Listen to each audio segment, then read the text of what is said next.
पूर्व राष्ट्रपति प्रणब मुखर्जी को भारत रत्न देने का फैसला किया है सरकार ने। पूर्व राष्ट्रपति प्रणब मुखर्जी को भारत रत्न दिया जाएगा। यह फैसला मोदी सरकार ने अब से थोड़ी देर पहले किया है। आपको याद ही होगा, प्रणब मुखर्जी आरएसएस के एक बड़े कार्यक्रम में जाकर विवादों में आ चुके हैं। कांग्रेस के अंदर ही उनके खिलाफ काफी विरोध की आवाजें सुनने को हमें मिली थी, लेकिन अब प्रणब मुखर्जी को भारत रत्न दिया जाएगा। यह फैसला हो चुका है। और इसके अलावा नानाजी देशमुख को भी भारत रत्न दिया जाना है और भूपेन हजारिका को भी भारत रत्न दिया जाना है। एक साथ तीन महान हस्तियों को भारत रत्न दिया जा रहा है।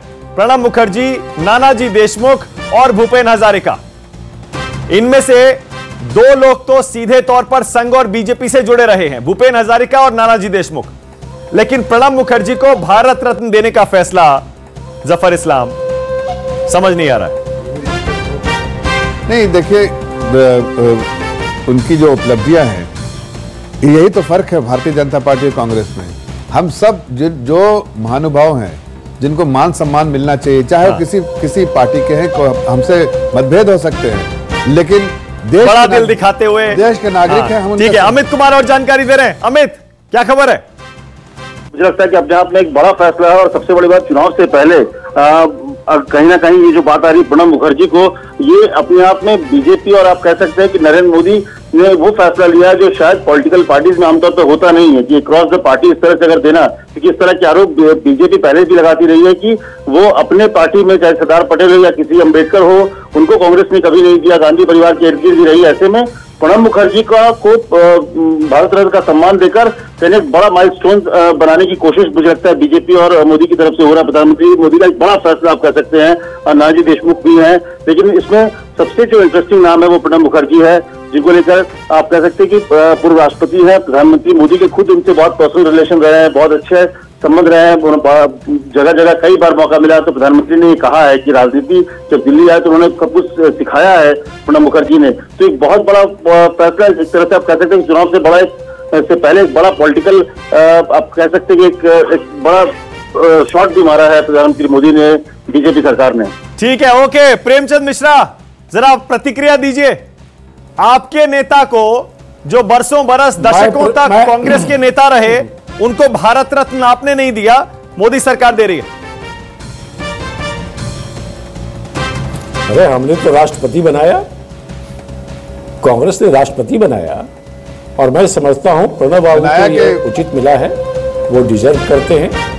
ये हम सब के लिए प्रसन्नता का विषय है कि प्रणब मुखर्जी जी को भारत रत्न दिया गया है।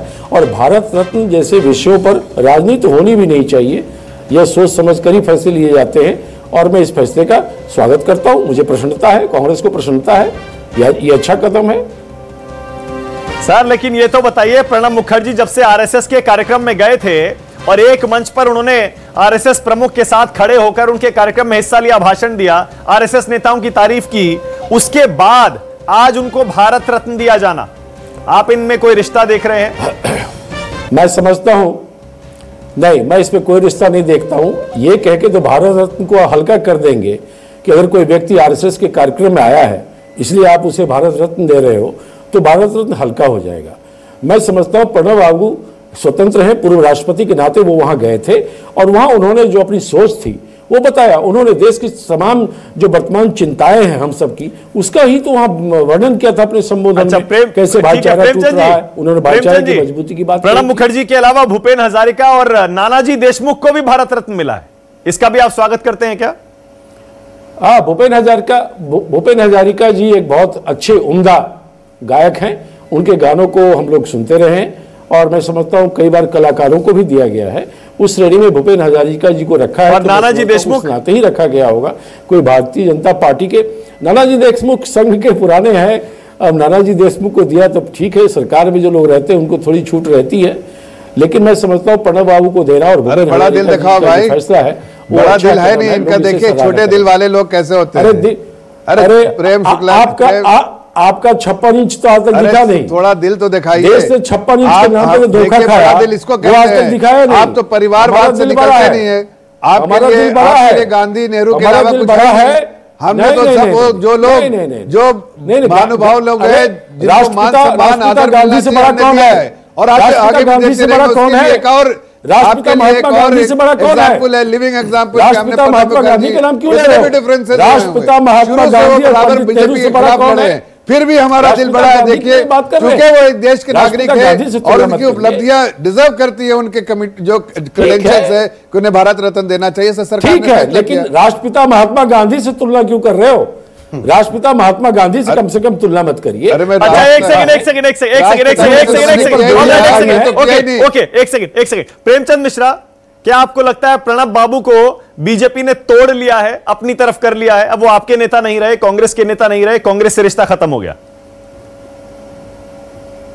देखिए, जब राष्ट्रपति के पद पर कोई व्यक्ति रहता है, रह चुका है, तो उसके बाद उसे किसी पार्टी से रोज के जोड़ के देखना, मैं समझता हूं यह उचित नहीं है। अच्छा, क्या प्रणब बाबू को यह स्वीकार करना चाहिए भारत रत्न का सम्मान? तौर में अब यह फैसला तो प्रणब बाबू करेंगे, लेकिन प्रणब बाबू के अनुभव और योग्यता को पार्टी तो नाराज नहीं होगी ना अगर प्रणब दादा ने स्वीकार कर लिया भारत रत्न? सर्वोच्च पॉलिटिक्स।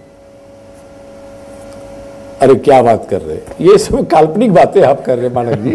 मैं समझता हूं भारत रत्न एक बड़ा सम्मान है, और प्रणब बाबू ने एक लंबा सार्वजनिक जीवन जिया है। हाँ। विभिन्न विभाग के मंत्री के रूप में, कांग्रेस पार्टी के नेता के रूप में, देश के राजनीति में सार्वजनिक मैं आपकी मजबूरी समझ रहा हूं कि प्रणब बाबू की आप तारीफ करेंगे, आप कहेंगे उनको हक है भारत रत्न का, लेकिन बाकी दो नेताओं में आप थोड़ा सा हिचकेंगे, क्योंकि भूपेन हजारिका के बीजेपी से संबंध हम जानते हैं, नानाजी देशमुख के संघ से संबंध हम जानते हैं। अब नानाजी देशमुख जी को लेकर देखिए, नानाजी देशमुख उस विचारधारा के बहुत बड़े प्रचारक नेता रहे हैं, जिस विचारधारा से हमारी विचारधारा बिल्कुल मेल नहीं खाती है।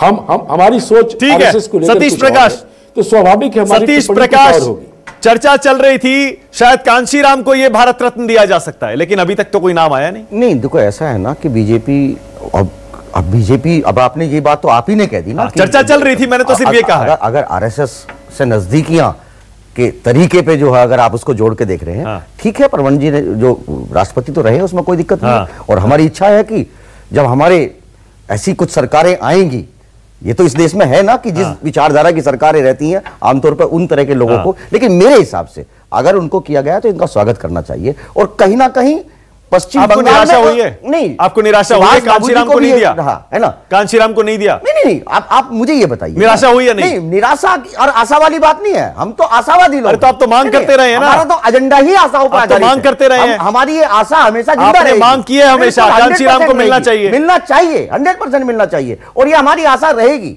इसमें कोई दिक्कत। अनुराग भदौरिया, कोई दिक्कत नहीं। अनुराग भदौरिया, 3 लोगों को भारत रत्न मिला है, प्रणब मुखर्जी को, नानाजी देशमुख को और भूपेन हजारिका को, क्या रिएक्शन है आपका?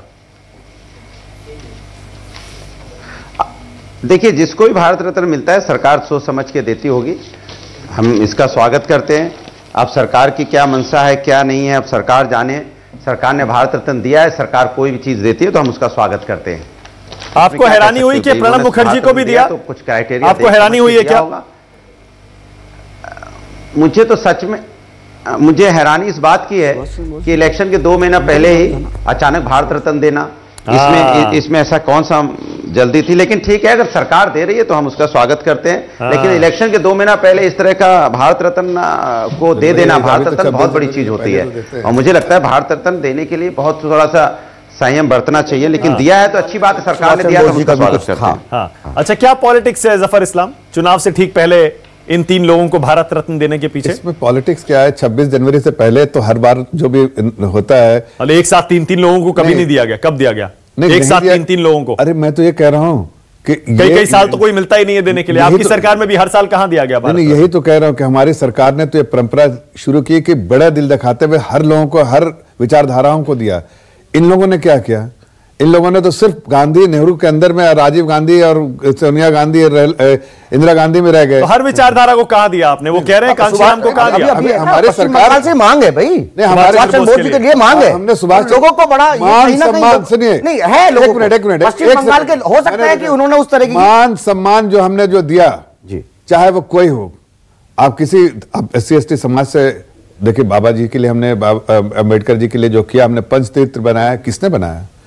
हमें, हमारी वजह से उनको ये भी मिला था, जो वो सम्मान जो अनुराग भदौरिया कह रहे हैं शक होता है, चुनाव से 2 महीने पहले आप दे रहे हैं। आज लिविंग एग्जाम्पल है कि प्रणब दा को मिला है, तो ये सिर्फ राष्ट्रपति नहीं, ये बराबर बीजेपी के खिलाफ लड़े थे, राष्ट्रपति बाद में बने थे, शुरू से रहा है और बीजेपी के खिलाफ लड़े हैं, हर बार इनकी स्ट्रेटेजी बीजेपी के खिलाफ रही। लेकिन आप देखिए प्रधानमंत्री संघ के कार्यक्रम में जब से गए, संघ के कार्यक्रम तो बहुत सारे लोग गए, तब से तो इन्हें प्रो आरएसएस नहीं माना गया। संघ के कार्यक्रम में जाने के बाद भी आप लोगों ने कहा कि वहां जाके उन्होंने दूसरी बात कह दी। लेकिन आप देखिए प्रधानमंत्री ने जो शुरू से वादा किया है कि हम वो लोग जिनका देश में कंट्रीब्यूशन है, देश के नागरिक है, देश में कंट्रीब्यूशन, उनको हम सबको आप सहमत हैं क्या प्रेमचंद मिश्रा अनुराग भदौरिया से? क्या इसके पीछे राजनीति हो सकती है? चुनाव से 2 महीने पहले भारत रत्न देना 3 लोगों को एक साथ। देखिए, ये तो नरेंद्र मोदी जी ही बताएंगे या सरकार बताएगी, क्योंकि बंगाल में बहुत बुरी स्थिति उनकी है। हो सकता है बंगाल फैक्टर भी उनके दिमाग में हो, लेकिन मैं इन बातों की चर्चा करके इस भारत रत्न को छोटा नहीं करना चाहता। प्रणब बाबू आपकी छोटे दिल की बात आ गई भाई दुकान पर, देश की जनता सुन रही है। और मैं समझता हूं, अरे भैया आप तो कम से कम दिल बड़ा दिखाओ अपने ही लोगों के लिए। मैं आपकी बात कर रहा हूं। अरे तो आप ही की सरकार के फैसले का तो स्वागत कर रहा हूँ। बंगाल और ये बाबू, आप ये पहले बंगाल के नहीं थे क्या? इस देश के राजनीति में आपने राष्ट्रपति बनाया था क्या? अच्छा ठीक है, मुझे पता है बीजेपी, कांग्रेस, समाजवादी, बहुजन समाज पार्टी, इनकी तरफ से बोलने वाले लोग एक न्यूट्रल ओपिनियन नहीं देंगे, लेकिन संजीव त्रिवेदी न्यूज रूम से मेरे सहयोगी मेरे साथ जुड़ गए, डॉक्टर संजीव त्रिवेदी। संजीव, आप जरा विश्लेषण करिए इसका, क्या है इसके पीछे? चुनाव से पहले ये 3 भारत रत्न एक साथ। बस 10 सेकंड खाली मैं लूंगा, उसके बाद आप। अच्छा 1 सेकंड संजीव, 1 सेकंड जफर इस्लाम कुछ कह रहे हैं, उसके बाद इस बात को बस 10 सेकंड संजीव जी, 10 सेकंड जाते हैं तो जाहिर है कि इस तरह की डिबेट जरूर शुरू हो जाती है कि क्या राजनीतिक कारण है इसके पीछे। और याद करिए जब भी दिए गए हैं इस तरह की बहस जरूर सामने आई है। बावजूद इसके अगर इन तीनों लोगों को देखा जाए तो इन तीनों लोगों का अपने अपने क्षेत्रों में जो कंट्रीब्यूशन है वो अपने आप में बहुत महत्वपूर्ण है। तो जाहिर है भारत रत्न से पहले भी इन्हें कई सम्मान मिल चुका है, और आज अगर इन्हें भारत रत्न के लिए कंसीडर किया जा रहा है तो इसमें बहुत ज्यादा आश्चर्य की बात नहीं होनी चाहिए। हाँ, ये जरूर है कि जो सरकारें होती हैं वो अपने तरीके से चीजों को देखती हैं और उसका एक राजनीतिक पहलू हो भी सकता है। देखिए, ये तो मान के चला ही जा रहा है कि आने वाले चुनाव बड़े क्रूशियल हैं, और उसमें क्या इन तीनों की दावेदारियां जो थी उसको स्वीकार करना और आज भारत रत्न उन्हें दे देना क्या राजनीतिक रूप से फायदा करेगा, ये तो बहस का विषय हो सकता है, बाद में इसका पता चलेगा। लेकिन फिलहाल ये मानना आपको पड़ेगा कि एक मास्टर स्ट्रोक की तरह है। प्रणब मुखर्जी जीवन भर लड़ते आए हैं कांग्रेस के खिलाफ, लेकिन आज उन्हें माफ करेंगे भारतीय जनता पार्टी के खिलाफ, लेकिन आज भारतीय जनता पार्टी की सरकार ने उन्हें भारत रत्न दिया है। नानाजी देशमुख, आप समझ सकते हैं कि इस देश में अगर भारतीय जनसंघ की जो शुरुआत हुई और उसके शुरुआती नेताओं में सबसे बड़ा कंट्रीब्यूशन उनका, और उनका एक बनारस कनेक्ट भी है। वो बीए और एमए जो हम कह सकते हैं कि उन्होंने वहां से किया, पढ़ाई की। भूपेन हजारिका का भी एक उत्तर प्रदेश का कनेक्ट है, और मानकर चला जा सकता है अपने अपने क्षेत्रों में ये बहुत महत्वपूर्ण लोग थे। और इन लोगों को देकर के अगर एक राजनीतिक संदेश भी दिया गया है तो भी इस फैसले की प्रशंसा होनी चाहिए। हाँ, ठीक है, अब बताइए। मैं तो सिर्फ कह रहा था कि बंगाल को ध्यान में रखते हुए ये इन्होंने कहा, कांग्रेस के प्रेम जी ने कहा कि भाई ये बंगाल को देखते हुए मुझे शर्म आती है इनकी बात सुनते हुए। जब इन्होंने राष्ट्रपति बनाया था तो क्या इनको बंगाल में जब ये पिछड़ रहे थे तब इसकी वजह से बनाया था कि राष्ट्रपति बना रहे हैं ताकि बंगाल में फिर से इनकी जो खस्ता हालत है उसमें इंप्रूवमेंट हो जाएगा? देखिए, ऐसी छोटी मानसिकता नहीं रखनी चाहिए। उनके पार्टी के हैं, फिर भी मैं कह रहा हूं कि देखिए बड़ा दिल दिखाना चाहिए। देश के नागरिक है, उनका सम्मान करना चाहिए, उनका कंट्रीब्यूशन है। प्रधानमंत्री ने आज नहीं अनेक बार कहा है। मनमोहन सिंह को भी दे देते। नहीं, हम ये कह रहे, वैसे तो आप लाइन में जितने भी खड़े दो देश के आरएसएस के कार्यालय में मनमोहन सिंह का भी योगदान है। नहीं, सबका योगदान है। आर्थिक सुधार, आप तो इकोनॉमी के इतने बड़े जानकार हैं। देखिए, मनमोहन सिंह को भी दिलवा दीजिए। नहीं, देखिए मैं जिनको कुछ तो इसके पीछे खास बात है कि आपने प्रणब मुखर्जी को चुना। सरकार को की प्रशंसा कीजिए कि एक ऐसी सरकार है जिसने हर अपने सिर्फ पार्टी के लोगों को के बारे में नहीं सोचा, हर वो लोग जिनको सम्मान देना चाहिए था, डिजर्व करते डिजर्विंग लोग, उनको सम्मान देने की कोशिश की है। जाहिर है कि इतने सालों तक वंचित रहे हैं कांग्रेस के द्वारा, तो एक साथ लिस्ट पूरी नहीं हो जाएगी, लेकिन ये जरूर आप आगे आने वाले दिनों में देखेंगे। क्या कह रहे हैं आप? कुछ जो देश में जो प्रवण जी को महानुभाव है, उनको जरूर राष्ट्रपति बनाया है, इतने बड़े पदों पे वो रहे हैं, तो वो वंचित तो नहीं हो सकते बिल्कुल भी। देखो कहीं ना कहीं जो पूरे देश में कहीं ना कहीं कुछ लोग ऐसे रहे, और बीजेपी ने भी ये कहा कि जो आपके सुभाष चंद्र बोस जी की तरफ से, स्पेशली पश्चिम बंगाल की जनता भी, अभी कुछ दिन पहले जब प्रधानमंत्री जी वहां गए उसको सेलिब्रेट भी किया, तो कहीं ना कहीं लोगों के बीच में एक उम्मीद थी। तो आप चाहते थे सुभाष चंद्र बोस को मिलना चाहिए? ये उम्मीद थी, लोगों में जगी है। बीजेपी इन तीन में से किसका नाम काट के आप सुभाष चंद्र बोस को देते, या इसमें चौथा नहीं? आप इसमें कहीं कोई दो राय नहीं है, जिसको मिल गया है सरकार का निर्णय, सबको स्वागत करना चाहिए। लेकिन कहीं ना कहीं लोगों को ये उम्मीद थी, जैसे जैसे प्रधानमंत्री जी उस कार्यक्रम में गए, तो लोगों को ये था, पश्चिम बंगाल के लोगों की भी ये उम्मीद थी कि हो सकता था कि उनका नाम शायद सरकार के कंसीडर में रहा हो। प्रेमचंद जी, क्योंकि आपसे ज्यादा राजनीति जमीन की यहां बैठा हुआ तो कोई नहीं समझता होगा, जरा समझाइए क्या लग रहा है आपको? नहीं, मैं इस विषय पर राजनीति समझाने के लिए यहाँ नहीं आया हूं। मैं सिर्फ इतना कह सकता हूं कि सरकार कई बार राजनीतिक कारणों से भी राजनीतिक फैसले लेती है। भारत रत्न देना एक सम्मान का विषय है, भारत रत्न मिलना एक सम्मान का विषय है, कांग्रेस पार्टी ऐसा मानती है। हमारी सरकार ने भी कई लोगों को दिया है जो अपने अपने क्षेत्र के विविधता रखते रहे हैं। मैं समझता हूँ प्रणब बाबू का जो सार्वजनिक जीवन रहा है वो बहुत ही उल्लेखनीय रहा है। कई महत्वपूर्ण विभाग के कैबिनेट मिनिस्टर रहना और अच्छे से संचालन करना, और राष्ट्रपति के रूप में 5 साल का कार्यकाल भी उनका बहुत अच्छा रहा है। मैं समझता हूँ वो ठीक है, उस पर कोई सवाल नहीं खड़ा कर सकते, हम बाकी लोगों पर भी सवाल नहीं खड़ा कर रहे। लेकिन आपने ठीक कहा कि डॉक्टर मनमोहन सिंह जी का भी हो जाना चाहिए था। इवन मायावती जी का जो डिमांड रहा, हम लोग भी इसको सपोर्ट करते थे, काशीराम जी का हो जाता, तो लोग उस पर भी उंगली नहीं उठाते। तो कहीं न कहीं इस तरह के फैसले राजनीतिक कारणों से लिए जाते हैं, हम इससे भी इनकार नहीं करते। अब प्रणब बाबू को बनाने के पीछे क्या मंशा है वो तो नरेंद्र मोदी जी ही जान सकते हैं। लेकिन हम जफर इस्लाम को भी नहीं पता होगा, आप ये कह रहे हैं? एक सम्मान देना भाई हमारा धर्म है। क्या जाने के बेचारे, सुन लीजिए, कह रहे आपको भी नहीं पता। सम्मान देना हमें तो एक ही चीज मालूम है, भारतीय जनता पार्टी का सम्मान है, सम्मान देना हमारा धर्म है। सम्मान देते हैं, सम्मान जो डिजर्व करते हैं सम्मान। हम लोग आपके पार्टी, छोटा सा ब्रेक ले रहा हूँ, छोटा सा ब्रेक ले रहा हूँ, फौरन हाजिर हो रहे हैं, देखते रहिए News 24।